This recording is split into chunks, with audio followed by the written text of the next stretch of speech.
sustainability champion.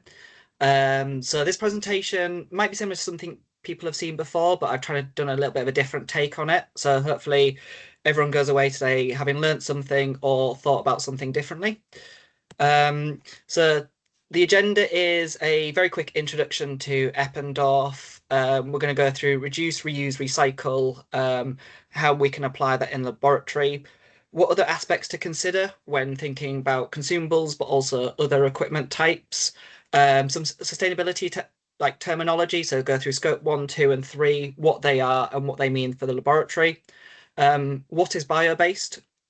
And then we're kind of going to go into the Eppendorf kind of range of bio-based, some of the things that we've been doing our side in terms of getting hard data for you guys for grant applications, and then some kind of other little bits of information that might be of use to people either coming from academia or kind of like a biotech / pharma kind of background, because I appreciate everyone's got a different background at the moment.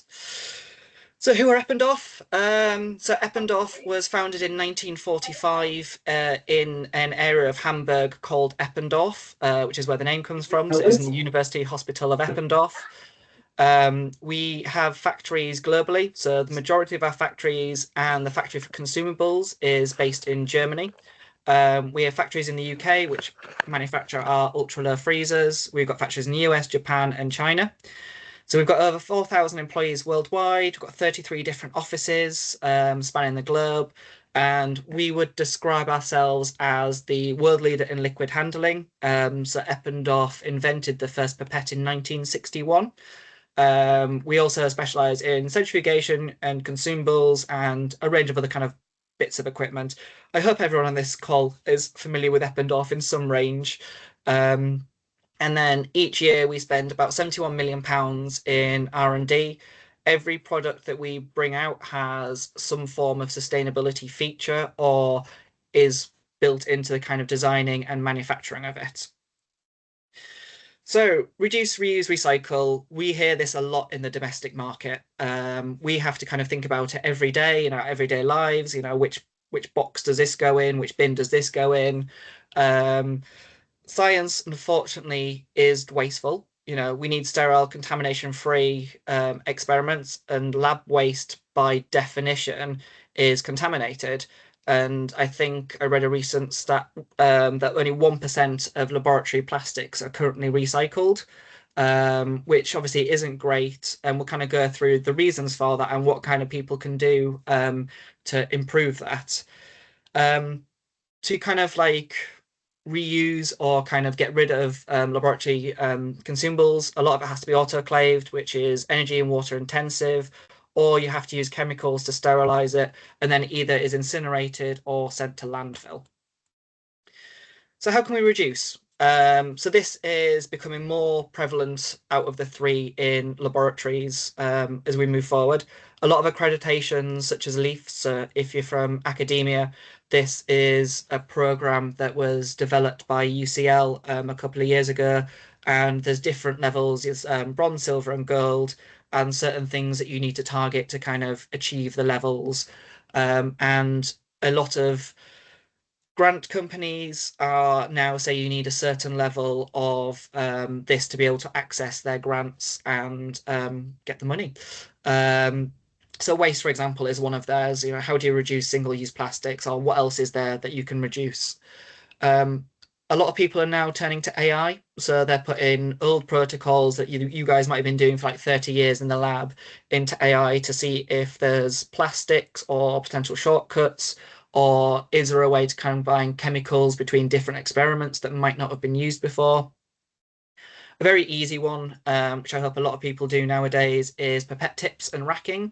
So that's rather than buying the kind of the solid boxes every time you buy new tips, you keep the solid box and you have brand new racks of tips. Eppendorf, amongst a huge range of kind of consumable manufacturers of tips, have the racks and the reload systems. It's space saving for storage, use, disposal, and around about 54% of plastic is saved from kind of the packaging. I know a lot of companies are also starting schemes for kind of recycling those boxes. I know that SLS have got one that they've started recently. one of the big ways that Eppendorf have thought we can help with this is most labs use the 15 and 50 ml tubes. Um, we have created the 5 ml and the 25 ml tube. So effectively, if you're using 4 ml of plastic, historically you had to use a 15 ml tube. It's a waste of plastic. It takes up a lot of space in your bin, so you can now use smaller tubes. And with the 25, again, if you're using 20 ml or roundabouts, you had to jump up to a 50 ml tube. Again, it's just a waste of plastic. So you can now buy tubes that are more kind of in line with the volumes that you're using.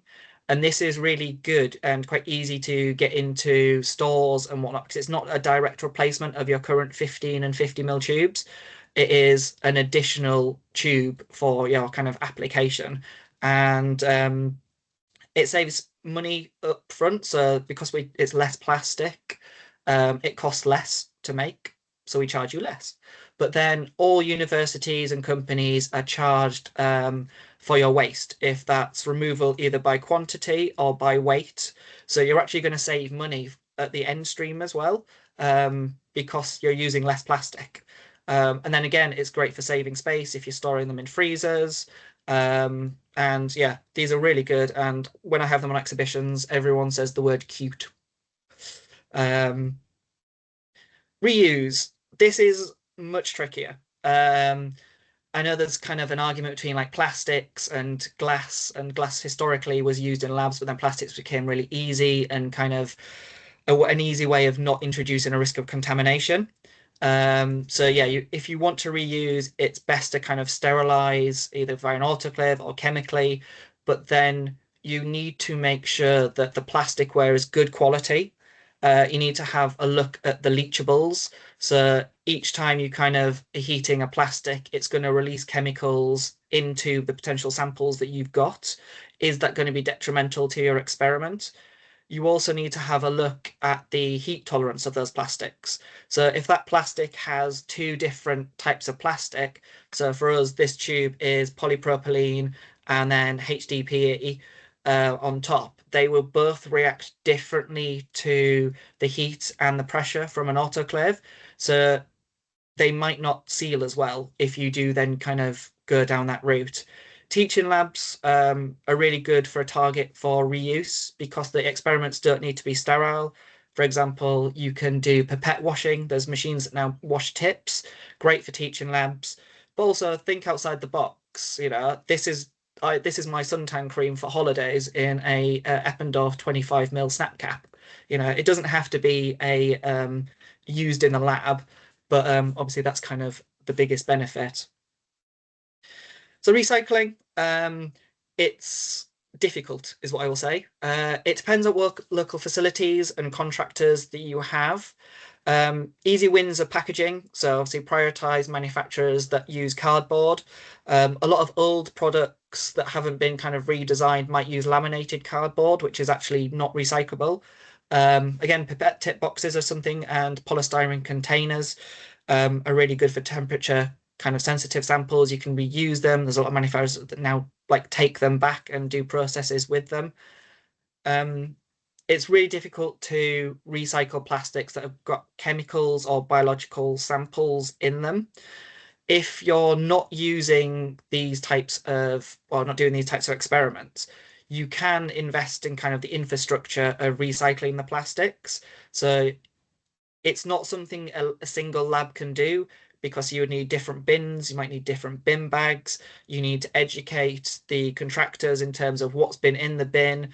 You know, do end users, do you guys know what different plastics are? Do you know like the difference between polypropylene, high end density polypropylene, polyethylene? Is your contractor able to recycle some of this, but not all of this? And if so, kind of why? And it's a really good question to ask them. And we get asked this a lot. Is Eppendorf ever going to have a recycling scheme? And the short answer is no, it's too difficult for us as a global company to come up with something that actually works. So, as part of our life cycle analysis for our bio-based tubes, we actually had to get data of kind of the end use and the distribution of our products. And what it showed is across the globe, there is a huge difference in what people do with their tubes. So Europe's not terrible, 35% is recycled, 42% is incinerated. But if you look at the US, only 8% is recycled. But then you look at South Korea and 70% is recycled. And this is all plastics. As far as I'm aware, no one's generated. Yeah, 1% is currently what we recycle in the laboratory. Everything else is either incinerated or landfill. So, in terms of recycling, what we advise is to find different companies locally, because if you find something that's in Germany, for example, you're going to have to ship it to Germany. There's a whole argument that the transport to and from Germany is actually going to be more carbon than the actual incineration. Um, so yeah, have a look at what's local. There's like Lab Cycle, there's like Recycle Lab. There's a load of kind of small companies and spin outs that are popping up that are going to specialize in this. And it's really interesting to see where they'll all be in a couple of years. So what about other aspects? So manufacturer's location, where are your consumables manufactured? Are they manufactured in the US, Europe, Asia? That makes a huge difference to your Scope 3 sustainability targets, which I'll come on to in a little bit. Does the manufacturer use renewable energy? So, for example, all of Eppendorf's factories in Europe use renewable energy, but a lot of factories that are not kind of in Europe don't use renewable energy, and that carbon emission actually does end up on your company or your university's figures. What are the raw materials the manufacturer's using? So, is it fossil or is it bio-based? And if it's bio-based, what type of bio-based is it? Is it recycled? Um, Again, just good questions to ask them. Is the sustainability option any good? We've got a great white paper on this, which I'll come into in a little bit, because unfortunately, sustainability is a buzz phrase at the moment, and everyone's saying their products are sustainable without actually backing up why, or if they are sustainable, are they actually any good? Um, for those that are not really in academia, ACT labels have become very popular for biotech and pharma. Does the product have an ACT label? Um, we'll go into this again a little bit later. And the big question is, as an individual or as a company or even as a lab, are you willing to invest in sustainable consumables if they cost more? Um, this is becoming a big thing because if sustainable options were the most cost effective, we would have done it from the start. Often, sustainable features and products are actually going to cost us more to manufacture. So sustainability terminology. So most universities have a sustainability report that they'll have done in the last couple of years. Depending on the size of company that you might work for, you might have done one. But effectively, there's three kind of like scopes that they look into. So scope one is the direct emissions from the equipment, the labs, the building. This is a really easy figure to work out because it's simply the amount that the energy company will charge you. They'll send you a bill that says you have used this much energy, you owe us this much money. Done, easy. Scope two, again, is kind of within the energy company. So that's how much energy they use to generate that energy. So that's kind of where using renewable energy sources kind of comes in. So again, that's something that the energy kind of company can give you as a figure. So those two, very easy to kind of work out. Scope 3 is where it becomes significantly more tricky. So this is the indirect emissions in the university's value chain. So this is all of the equipment that's in your labs. Where was it manufactured? How much energy did they use to manufacture that piece of equipment? And then how much energy was used in getting it from the manufacturers to into your lab? So the chair that you're sat in now, if it was made, down the road, your scope 3 value would be quite small. If that chair was made in Asia, China, and then shipped all the way from China, that figure is going to be significantly bigger. And a lot of places are now realizing that scope 3 is actually the biggest kind of concern and where the majority of the carbon that the kind of the university sits on is to target. So this, I've stolen this from Cambridge University's sustainability report. It's by far the best kind of visual representation of where we are trying to target and why it's such a big issue. So within the pie chart, you can see scope one and two. So that's the energy that the buildings are using. And then the rest of it is scope three. So that's a significant amount of the pie. And then if you look on the right-hand side, 42% of their scope three is laboratory equipment and consumables. And that's kind of where it's come from, how it's got there. That's not the energy that they're using in the lab. So you might have two fridges. One fridge might use slightly less kilowatt per hour, which is great for reducing your scope one and two. But if it's shipped from the other side of the world, actually your impact is going to be much bigger in your scope 3 than something that uses maybe a little more energy but was actually made in, say, the UK or Europe. um, there used to be the argument that buy European because the quality was better than kind of the Asian market. I don't think that exists anymore. I think the best way of buying from Europe is actually to be more sustainable as a company. So we'll now go on to kind of the materials of what the tubes are made of. So majority, I'd say 95% of consumables are still based on kind of fossil. It's widely available, it's quite cheap, it's historic. Bio-based is kind of the new kind of generations that are kind of coming in and what we're manufacturing. So there's three kind of generations of bio-based. You have the first generation, which is direct competition with food. So what that means is you're basically using sunflower oil that you're harvesting from a field, and then you're generating your plastics from that. So competition with food, and there's a full environmental impact, which means that that is going to increase, therefore, the rate of deforestation, or is going to increase the need to plant more of that crop. And it's not a biodiverse crop. It's not good for the environment. So first generation actually isn't a sustainable option, really. Second generation of bio-based is what is the big target and what we use. So this is the reusage of the waste. So it's got a very small to zero environmental kind of impact. I often say it's McDonald's frying oil. We buy it, it's sent to a biorefinery, and it's generated into plastic. So it's a waste product.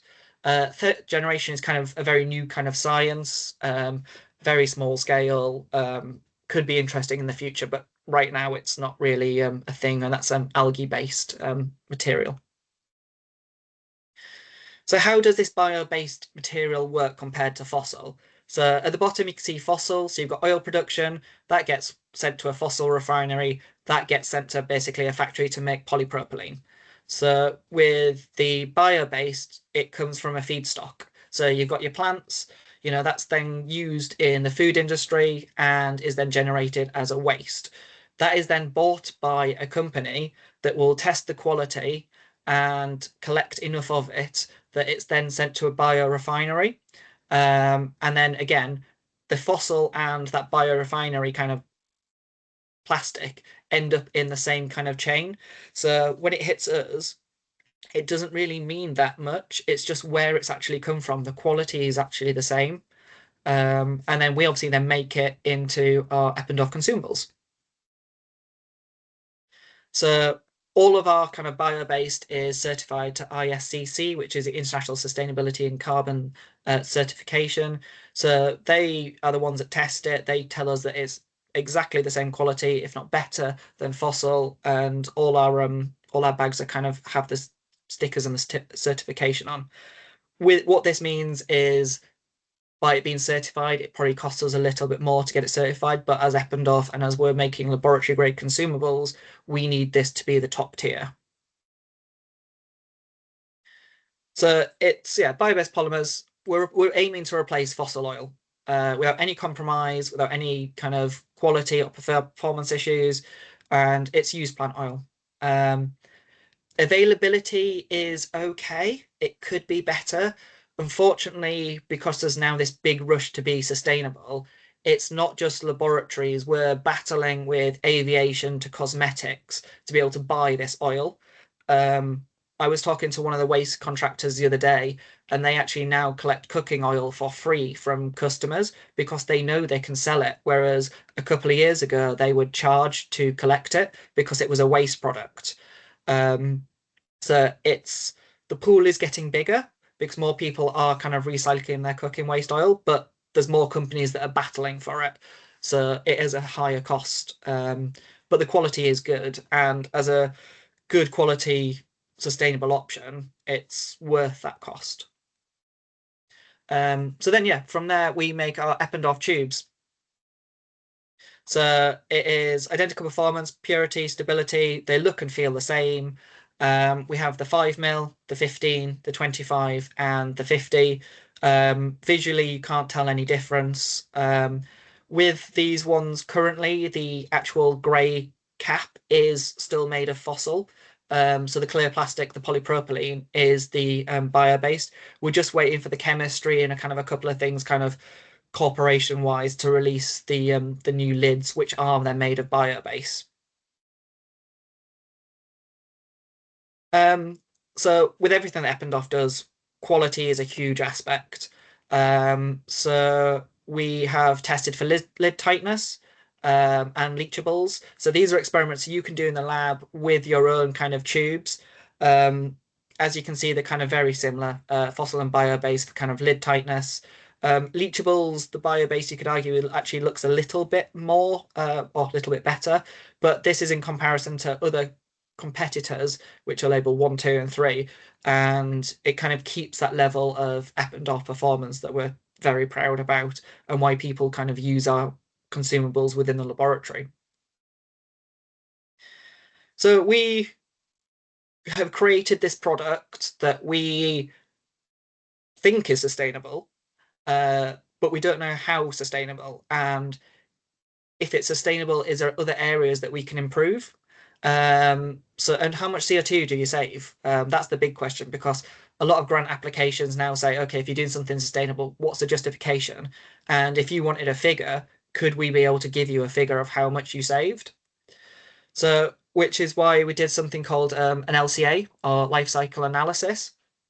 So this for us is done by a third party.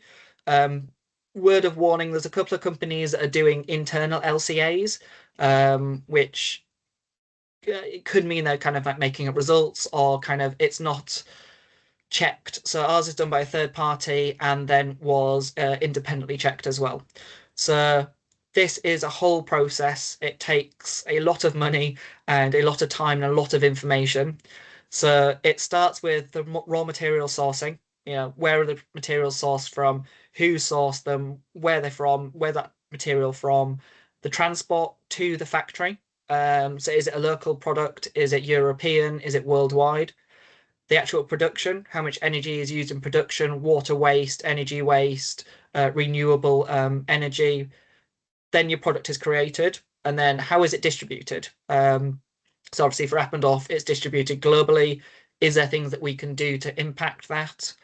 Then there's the product usage, which is what you guys do with the products in the lab. You know, someone might use this as soon as it lands in the lab, and then next week it's in the incineration. Someone might have some of our products sat on their kind of shelves for years. Again, it's very varied. And then you've kind of got two kind of avenues off that. You've got the disposal of the tubes, or you've kind of got recycling, or recycling of the packaging, which is a very easy one for us to do with consumables.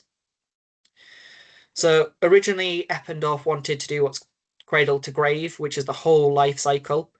Um, it was a lot trickier than we thought, because of the complexities. So I've already shown you the kind of the table on the right, which is what each country does with their kind of disposal. So it's difficult to generate numbers that actually mean anything for a global kind of distribution and global kind of incineration. But also, you might see a product that only has two parts, the lid and the tube.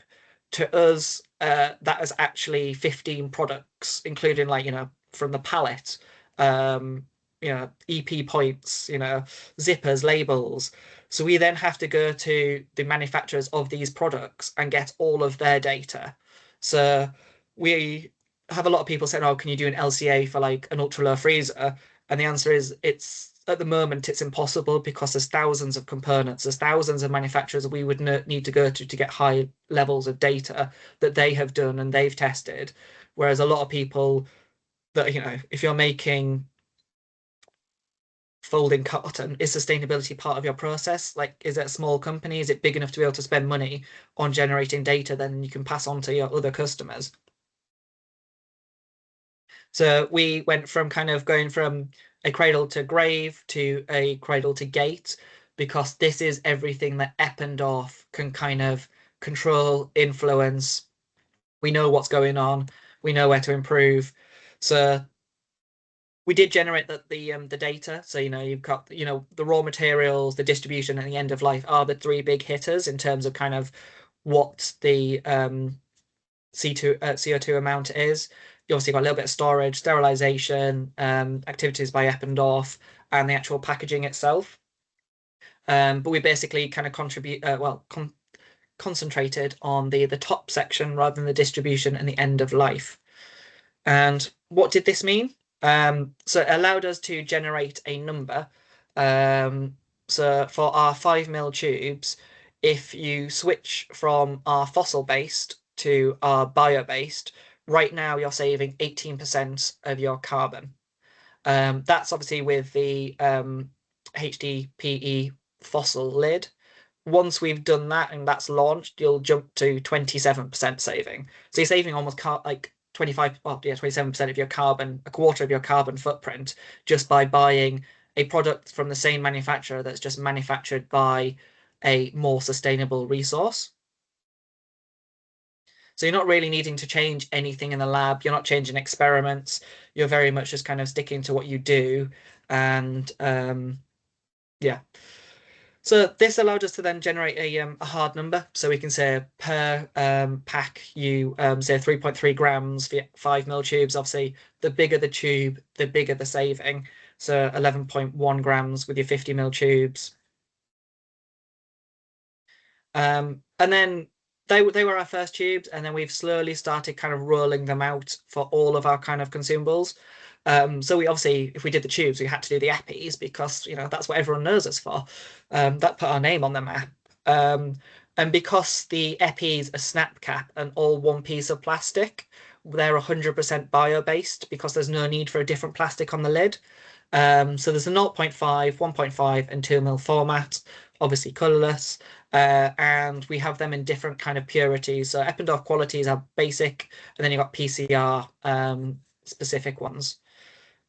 And then basically we want to test these. We spent a long time before we released anything in terms of testing the quality.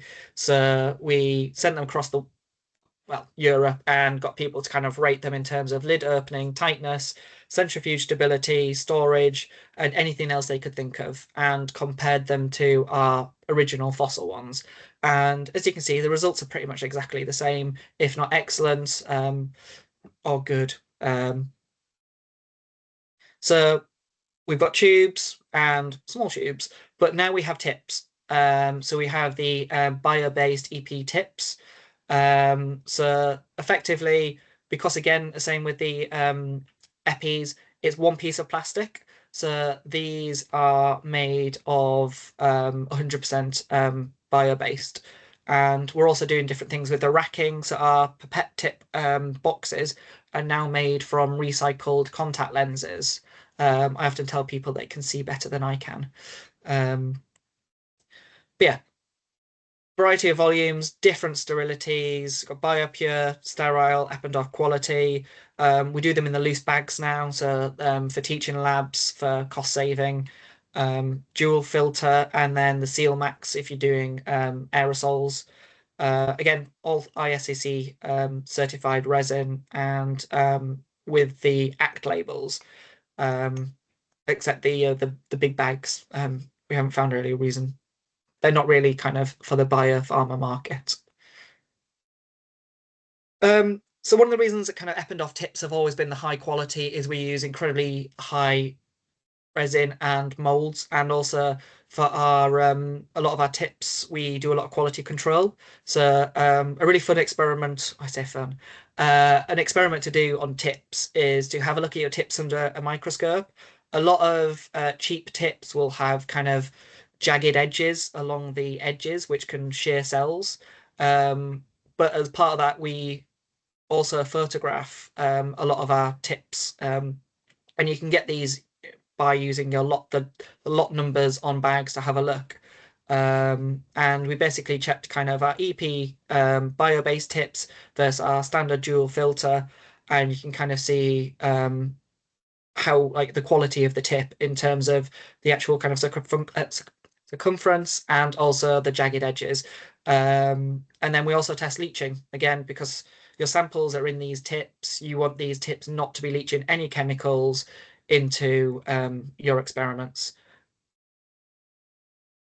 And again, all of this is available in white papers, and you can do the testings yourselves in the laboratories. Um, and you can see that kind of the bio-based and the standard are very, very similar in terms of quality. So yeah, um, this is what I was mentioning, recycled material, contact lenses. And when I say contact lenses, we don't mean we've got people in toilets picking them out of wash basins. We actually buy it from the contact lens manufacturers because obviously the sheets are big and square and contact lenses are circular. So there's a lot of waste material. We also redesigned the boxes themselves to actually have less plastic. So they actually go in a little bit more rather than just a solid square box. And again, that's, 83 grams of CO2 per container that you save just by using modern Eppendorf boxes. So everything we do has like a sustainability angle. Um, so yeah, we then were able to use all of this LCA kind of data to generate tables with savings. So we can say that by swapping from fossil-based tips to bio-based tips, you save 28% of your carbon emission and give you hard numbers to be able to put into grant applications. And if it looks confusing, just ask us, give us the quantity, give us the tips. We can then have a look and come up with a number that you can use. And like I said, this has all been validated by independent third parties. And then we've got plates. Um, so we have two colors on the bio-based. We've got clear and then we've got green if you want to like brighten up your lab a little bit, or if you're using automation. So with these ones, they're about 80, yeah, the 86% renewable feedstock, just because again, there's different plastics involved, so it's not 100% bio-based. Ultimately, they will be, but not right now. But they have 100% identical performance to our standard kind of plates. Um, and again, yeah, they've got lot and expiry numbers on every plate. There's a lot of data. They're not just kind of a blank plate. And again, yeah, we tested them obviously. So evaporation testing with our standard twin techs versus our bio-based. And again, we did leaching tests and they're pretty much the same. Again, white paper's available if anyone's actually interested in that. And then we've just launched our deep well plates as well. So PCR clean, protein free. We have, I believe, the protein lurбines coming later in the year. Um, so again, we can do plates, tips, tubes, majority of kind of laboratory generic consumables.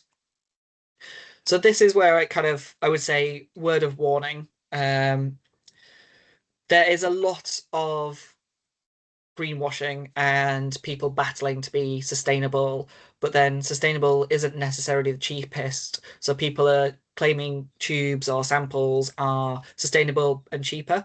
What I would say, if you do come across something that looks good, ask for samples. We came across this is one example. We've got quite a few where we found a company that was making tubes out of 20% recycled material. So that has been a lab tube that then's been recycled. It's had leaching, it's got foaming, it exploded when we centrifuged it because when you recycle a tube, you're melting it down and kind of it's easy to down kind of grade or down kind of cycle the plastic. So for example, a lot of like pipette tip boxes might be melted down and made into like garden furniture. Very difficult to recycle anything and then produce a lab grade consumable. Um, so what I would say, if you do come across something, yeah, ask for samples, test it, um, run it through all of your experiments before you kind of really commit. Just yeah, word of warning. So yeah, from cooking oil to Eppendorf tubes in our bio-based, performance is pretty much identical. Purity, whole different range, but in terms of it's always Eppendorf kind of purity levels. Stability is the same, look and feel. Um, what we get asked a lot is bio-based biodegradable? And they are two very different things. It's I get infuriated with my partner who is always putting compostable cups in recycling because compostable is not recyclable. So bio-based is kind of using the renewable raw material rather than it's biodegradable. It is still polypropylene. It's biodegradable lab consumables need to be very carefully monitored because if you've got something that's been unsat on a shelf for a long time, you don't want to then use it and actually it's slowly degraded. It might have released chemicals. The packaging might have gone a bit funny. You might be exposing your experiments to unnecessary pathogens or chemicals. So it's bio-based, not biodegradable. So it's just a quick overview of the BioBased consumables I've kind of gone through today. Again, everything's available through SLS, through catalogs. We can provide all of the part numbers if interest. We've also got lots of samples as well. We'll have pretty much all of these on the SLS stand at the SLS show in a couple of weeks. And yeah, interest is high. So ask for samples if you're interested. Um, so we're saying about generating numbers for grant applications. So for tips and tubes, we have a online carbon calculator. So you can enter how many or what type of tube or what size of tube, enter the kind of the quantity, and then kind of per day, per week, per month, per year, how much carbon that has saved you. It's obviously if you're just doing it on your own, you're probably not going to save loads. But if you think of how many people are in your institute and then multiply it, and if a whole institute moves towards biobase, it's a significant saving. So, for example, that's what the Francis Crick's done. And we've got a couple of pharma companies and that you just use biobase based on this. So ACT certification as well. If you're in academia, you might not be too familiar with this, but if you're in kind of biotech pharma, this is kind of their equivalent of LEAF. So you basically get this third-party verified badge for your product. So we have 186 Eppendorf products that have the ACT label, and many more in the pipeline. And it gives you a score in times of like how environmentally impacting it is. Um, just be careful that if it has an ACT label, it doesn't mean it is sustainable. The most unsustainable product in the world, that company can pay to have an ACT label. It's very much up to you to have a look at what the scoring is. Um, so they are now releasing Act 2, which is a slightly clearer, better label. Um, and this actually works slightly different. So Act One was the lower score, the better. I think this one, Act Two, the higher score, the better. But again, it doesn't really take into account where it's manufactured. So these are global labels. So if you have something that's manufactured in the UK, the shipping is obviously going to be significantly better to you than if it's made in Asia or the US. Um, and I always like to kind of just say at the moment, I think sustainability is one of those things that people really like and care about. But a lot of people will prioritize price. So you either have to kind of pick two. So you can pick sustainable and quality. It is going to cost you a little bit more. Or you can have price and sustainability, but then the quality is not going to be kind of either as good as what you're using or as good as what else is there. Obviously, if you could pick all three, brilliant. But it's kind of where we are now under academia, biotechs. Funding is getting scarcer and scarcer. So unfortunately, sustainability seems to be one of those things that has suffered a little bit in maybe the last 2 years. There was everyone going great guns for it a couple of years ago, but also, yeah, could be to do with what is going on in the world and a certain man in power in the US. But yeah, thank you very much. Any questions?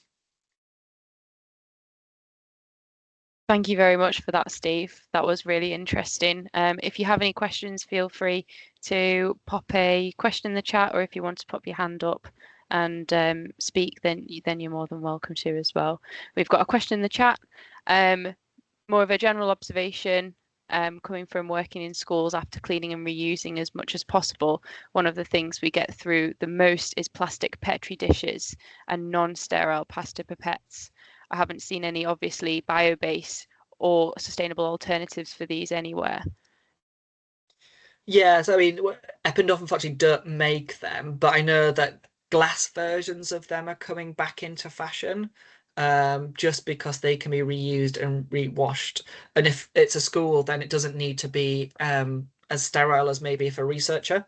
So yeah, glass might be an option there. But I think yeah, SLS probably supply a couple of versions. As well, Lizzie, feel free to have a look on our website because we use a sustainability attribute scheme where, if there are Petri dishes, I don't know off the top of my head about dishes specifically, but if we do stock a Petri dish that is more sustainable than a comparative equivalent, then it'll have a sustainability attribute to tell you what it is about that product that is more sustainable. Oh, it's good to know that switching to glass in some labs has worked well too. So I've got a question, Steve. I was just wondering what you think the future of bio-based will be, going forwards, looking ahead. I think Eppendorf have kind of like with ultra low freezers. Eppendorf are the first ones to release the green freezer, and we've kind of been the first to kind of really lead into the bio-based. Already, there's quite a few manufacturers that are kind of also like looking or started doing bio-based um, consumables. They haven't gone into like the LCA, so their data that they're saving or kind of how they're doing it is still quite generic. But I think it's the future of consumables in terms of manufacturing them, how and what it means for kind of the recycle, reuse, reduce. I think that's still very much up to end users. But again, we need more of the bio-based resource available to us. Because Mm, when we first launched these, we actually had to scale back customer demand because we couldn't make them quick enough. That's improved since then. Um, but I would say, yeah, it's the future, but we need to be careful that science can get a good enough and repeatable kind of usage and kind of supply of it. There's no point in yeah. everyone making bio-based consumables and 3 years down the line, um, it not being available. Absolutely. It'll be interesting to see what happens with the third generation bio-based that you mentioned with algae-based products and things like that. It'll be interesting to see how that looks as well going forwards. Michaela, you've got your hand up. Would you like to ask a question? Hi, thanks for the talk. That was really interesting. I was wondering, so currently your only feedstock is the cooking oil that's being collected. Do you foresee any other feedstocks that could be potential? I know you mentioned the algae based, but is there somewhere else that you could look for feedstock to create these products? So Eppendorf are putting a large amount of effort into looking at local bio-based kind of. So when we did the LCA, we found out that the ISCC certificated stuff that we bought was actually sourced across Europe. So we're actually looking to bring the bio-based more local. What that means and where it's from is kind of still to be kind of explored. But it might not just be cooking, right? It's any usage that first generation of bio-based has gone through where it's no longer necessary. Okay. So do you foresee if you can expand the the places that you're getting things from, do you think that will decrease the cost of these products? That's what we're hoping, definitely. Because at the moment, yeah, the supply and demand is a big factor. So what Eppendorf have done is we we make a lot less money on our bio-based consumables because we have priced them very close, if not matching, our fossil-based, because we're driving people to be more sustainable. Eppendorf are trying to be carbon neutral by 2028, at least within the European kind of manufacturing and offices. So we're doing everything we can to be more sustainable and pass it across to you guys. That was really good. Thank you. Thank you for your question, Michaela. Does anybody have any other questions?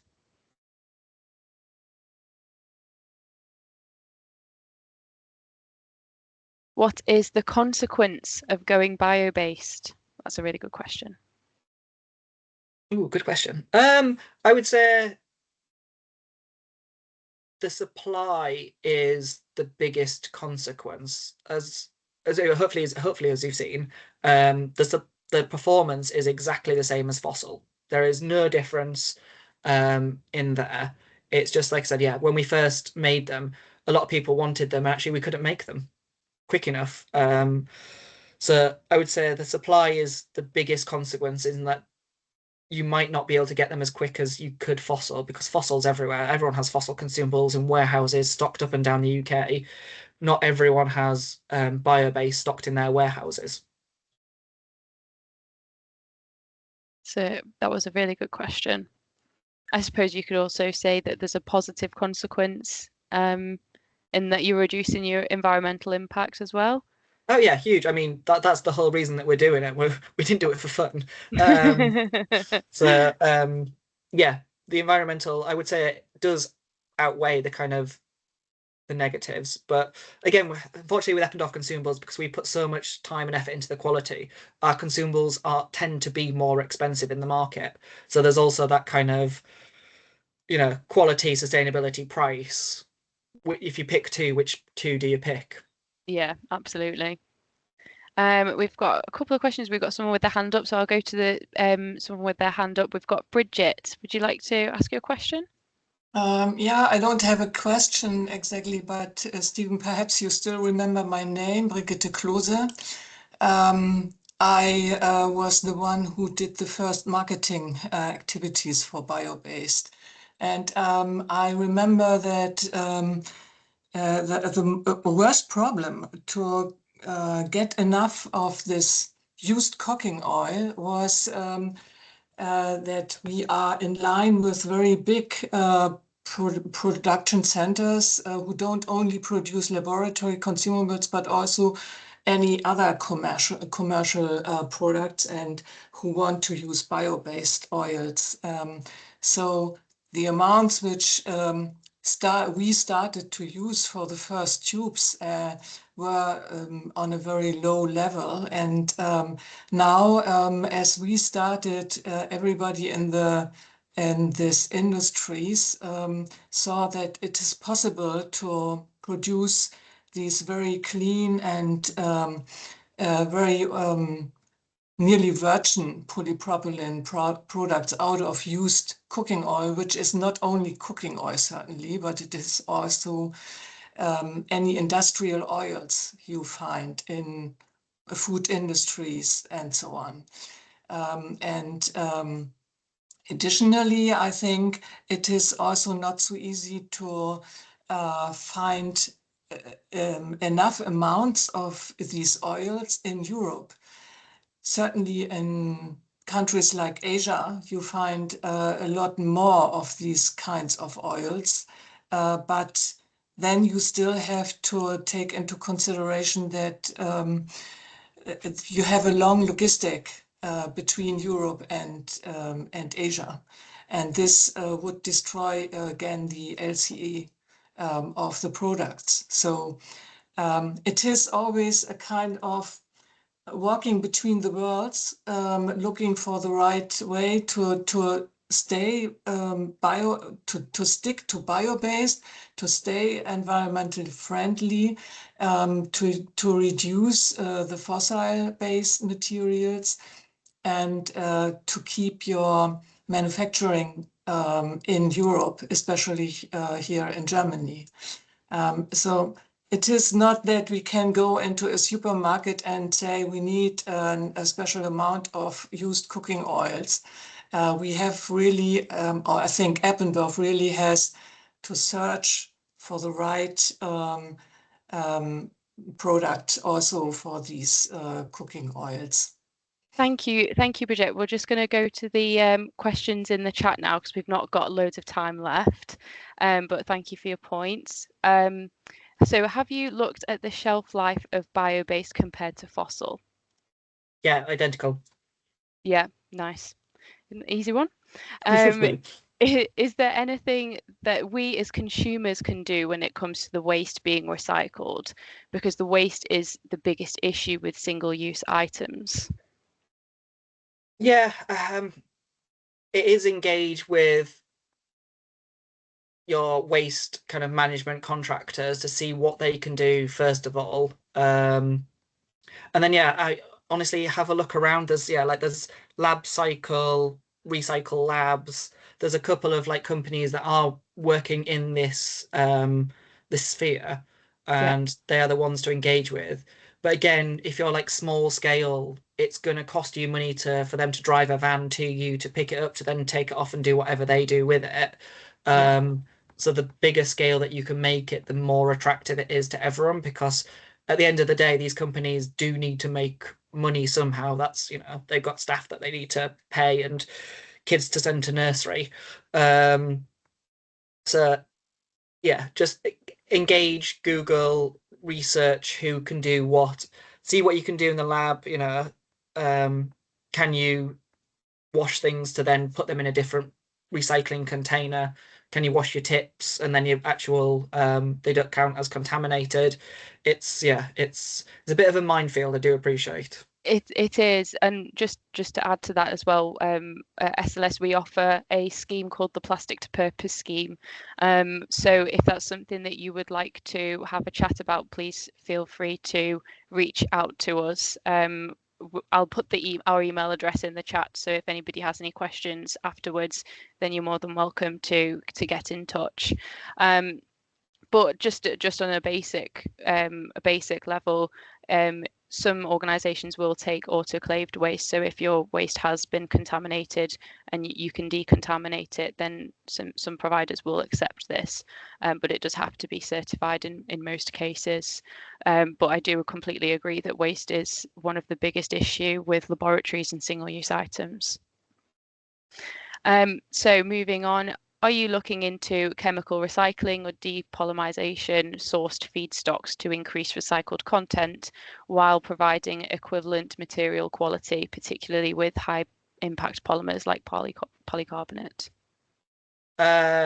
So no, it's kind of where we're focusing on the kind of the bio-based and where we are going now, rather than, because the results for us all show that the quality is the same, and the LCA has identified a couple of other things that we're doing internally to reduce our carbon. So, for example, when I said we use renewable energies, some of those were hydro renewable, but actually hydro renewable and has negative consequences upstream. So we moved all of our renewable energies to solar. So we're quite happy with the plastic that we're generating and where it's coming from. So we're actually looking into other things that we can do to be more sustainable. Great. And then another question, as more companies adopt bio-based materials, will prices come down? I mean, hopefully. That would be great. But if more companies are adopting it, the demand is still going to be high. So, the ideal world, supply there's rivers of this stuff, and only Eppendorf is making it, and then we can offer it for pennies for everyone. But that's not the case. The more people like you guys that buy into it, the bigger Eppendorf's buying power is in terms of the companies that supply it. So we can get bigger discounts the more people that buy bio-based. But then the more other companies that start doing bio-based consumables, the demand is still going to be up there. So we would love to say yes, but it's difficult.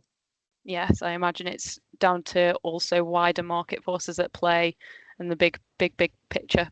Yeah. Next question. In our teaching labs, when we use 50 ml tubes, etc., for non-hazardous materials, we wash and reuse these. Have you done any experiments on the reliability of the bio-based products if they were to be reused and washed? Yeah, so that's kind of goes into the leachability. They're exactly the same as our fossil.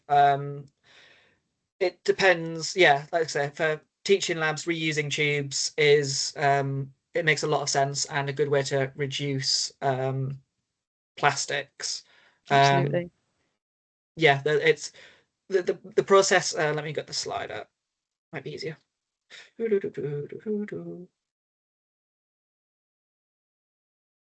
So it's the polymer manufacturer that basically has the bio-based and the fossil. So actually, by the time it gets to us at Eppendorf, which is the blue, like the converter, the quality is the same, and we test this, and that's why we've done all those white papers to test to make sure that this factory has, or the factories haven't just said, oh, it's the same quality. So where it's those guys that are kind of making sure that the chemistry is exactly the same. It's just the source of the oil is slightly different. Interesting. And then our final question is there an increase in jobs associated with the longer supply chain involved with bio-based production? Ooh, not a clue. It's a really good question. I mean, in terms of Eppendorf, we do have like a whole separate production line for bio-based. So I guess we've had to buy loads of new consumable equipment that had to be then manufactured by somewhere else, and someone's got to monitor it. So if you only had fossil and then you've got fossil and bio-based, that's a whole new production line. So in theory, yes. But then ultimately we want to stop our fossil baseline, so that's going to have created jobs to get the bio-based up, but then those jobs that are on the fossil in theory could not be needed because we're trying to move to just bio-based. And then final question we've got in the chat is, are bioplastics recyclable locally, even if they are cleaned throughout? It seems that bioplastics are not just fossil fuel based, which might end up in landfill or incineration. So I think the question there is, are they recyclable locally? It depends where you are. If your local provider can recycle polypropylene, yes. If they can't, no. It all depends on what is available to you where you are. Yes. And also how it's been used. So if it's been in contact with hazardous materials, it's going to be more difficult to recycle it because it might need incineration to ensure that it's not causing infections. And that brings us quite nicely to the end of the webinar. Thank you very, very much, everybody, for coming. Just wanted to note that the meeting has been recorded, and we can send the recording and the slides out to you. And if you have any questions, please feel free to get in touch with SLS, and we will find a way to answer your questions. Thank you very much. Cheers, Sarah. Thank you, everyone else. Enjoy the sun while it lasts. Thank you very much.